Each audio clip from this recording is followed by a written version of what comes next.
Recently finally हमारे BTS के कई सारे मेंबर एक दूसरे के साथ ऑनलाइन नजर आए थे जब वो जिन के लाइव में एक दूसरे के साथ इंटरेक्ट करते हुए दिखे।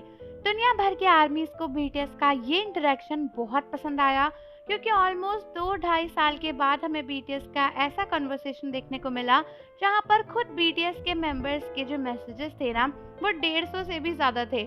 मतलब बहुत सी आर्मीज तो कह रही थी कि अगर मिलिट्री में अलाउड होता तो इस पॉइंट पर बीटीएस के मेंबर्स लाइव ही आ जाते जिनके साथ में, बट वो ऐसा कर नहीं सकते थे, इसलिए वो चैट में बातें कर रहे थे। हालांकि दोस्तों कई सारी आर्मीज को एक चीज काफी ज्यादा बुरी लगी, वो ये थी कि इस पूरे कॉन्वर्सेशन में ना आरएम और शुगा शामिल नहीं थे और सैडली किसी भी बीटीएस आर्मी ने उनके बारे में ज्यादा कुछ बात भी नहीं करी। इनफैक्ट किसी भी बीटीएस के मेंबर ने खुद आरएम और शुगा को वहां पर ज्यादा एक्नॉलेज किया नहीं और उनके बारे में ज्यादा बात नहीं करी। कई सारी आर्मीज का कहना था कि जब जिन की एल्बम आई है तो बीटीएस के सभी मेंबर्स सामने आकर उन्हें सपोर्ट कर रहे हैं, उनके लाइव में आकर इतनी सारी बातें कर रहे हैं। लेकिन जब शुगा का इतना बड़ा इशू सबके सामने आया था, तब जब हर कोई चाहता था कि बीटीएस के मेंबर शुगा के लिए स्टैंड ले, तब किसी भी बीटीएस मेंबर ने आकर एक बात तक नहीं बोली थी। और अभी जिन की एल्बम के लिए सभी बीटीएस मेंबर्स ऑनलाइन आकर मस्ती और मजाक कर रहे हैं, वहां पर आरएम और शुगा थे भी नहीं, फिर भी उन्हें कोई फर्क नहीं पड़ा। दोस्तों कई आर्मीज को ये चीज काफी बुरी लगी कि किस तरीके से पूरे कन्वर्सेशन में शुगा का कोई जिक्र भी नहीं हुआ। जब बीटीएस के सभी मेंबर्स एक दूसरे से बात कर रहे थे तो उन्होंने किसी भी बारे में कोई बात नहीं करी शुगा को लेकर।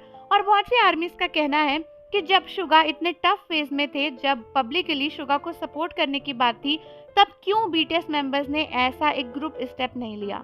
दोस्तों पहली बात तो ये कि इसके पीछे बहुत सारे रीजंस हो सकते हैं। देखो अभी तो मामला काफी शांत हो चुका है, बीटीएस ऑलरेडी कम बैक करने वाले हैं, उनकी मिलिट्री सर्विस पूरी हो चुकी है ऑलमोस्ट, उन्होंने काफी कुछ अचीव कर लिया है। ऐसे में बीटीएस के मेंबर्स ऑनलाइन आए, सबने मस्ती मजाक करा तो सब कुछ बढ़िया था। लेकिन जिस टाइम पर शुगा वाला ये इशू हुआ था उस टाइम पर सभी बीटीएस मेंबर्स अपनी मिलिट्री के पीक टाइम में थे। उस टाइम पर पहली बात तो उनको इतना फोन वगैरह अलाउड नहीं था, काफी डिफिकल्ट चीजें चल रही थी और उनका इस तरीके से आकर सपोर्ट करना भी बहुत मुश्किल हो रहा था। साथ ही साथ उस समय शुगा को इतनी हेट मिल रही थी कि अगर बीटीएस के मेंबर्स उन्हें ओपनली सपोर्ट करते तो पूरे ग्रुप को ही कैंसिल करना शुरू कर देते लोग, इनफैक्ट उनके खुद के कोरियन लोग, क्योंकि वही लोग शुगा के पीछे पड़े हुए थे हाथ धोकर। दोस्तों ऐसे में शायद बीटीएस ने सोचा होगा कि पब्लिकली ना सही बट प्राइवेटली वो शुगा को जरूर सपोर्ट करें। और कई सारी आर्मीज को ये पूरा विश्वास है कि बीटीएस ने भले ही पब्लिक अकाउंट्स पर आकर कुछ नहीं बोला बट प्राइवेटली शुगा को जरूर काफी सपोर्ट किया होगा।